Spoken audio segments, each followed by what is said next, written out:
They found Marcus the Viper Castellano face down in a pool of his own blood, clutching $2 million he'd never spent. The official report called it a drug deal gone wrong, just another body in another warehouse. Case closed. But here's what they didn't tell you. Here's what the detectives never figured out. The man they found in that warehouse, he was already dead before the first shot was ever fired. Let me take you back to when this deal was actually set in motion, because what happened that night wasn't chaos. It was an execution disguised as one. February 14th, Valentine's Day. While couples were sharing champagne and chocolate, Marcus Castellano was counting $2 million in unmarked bills in the back room of his nightclub. Every $20 bill represented a piece of his empire, protection money, gambling debts, product sales. 3 months of work, all leading to this one night. The deal was supposed to be simple: 20 kilograms of uncut heroin from a new Russian supplier named Viktor Volkov. Marcus had been moving up in the organization, and this score would cement his position. One deal, one night, set for life. He loaded the duffel bags into his Mercedes, called his enforcer Diego, and headed east toward the old textile warehouse on Riverside. The building had been abandoned for 15 years, perfect for a transaction nobody wanted witnessed. What Marcus didn't know was that 6 hours earlier, Viktor Volkov had sat in a coffee shop across town, meeting with Marcus's own supplier, a man known only as the accountant.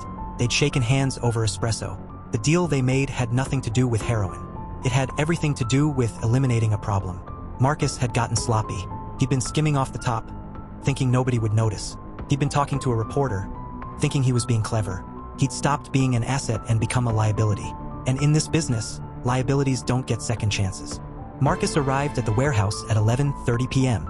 Diego was already there, checking the perimeter, his hand never far from the Glock tucked in his waistband. The building was massive, 50,000 square feet of empty space, broken windows and shadows. Their footsteps echoed off concrete as they walked to the center of the floor. "You sure about these Russians?" Diego asked, his voice low. Marcus set down the duffel bags. "Victor's been vouched for. 3 successful deals with the Brooklyn crew. He's solid." What Marcus didn't know was that those 3 deals had been orchestrated specifically to build Victor's credibility. The long game, the setup, every handshake, every successful transaction, all designed to lead to this moment. At 11:47 p.m., headlights pierced the darkness. A black SUV, windows tinted, rolled through the warehouse entrance and stopped 50 feet away. The engine cut off. For a moment, nothing. Just silence and the sound of Marcus's heartbeat in his ears. The doors opened. Viktor Volkov stepped out first, mid-30s, athletic build, wearing an expensive wool coat that seemed ridiculous for a drug deal.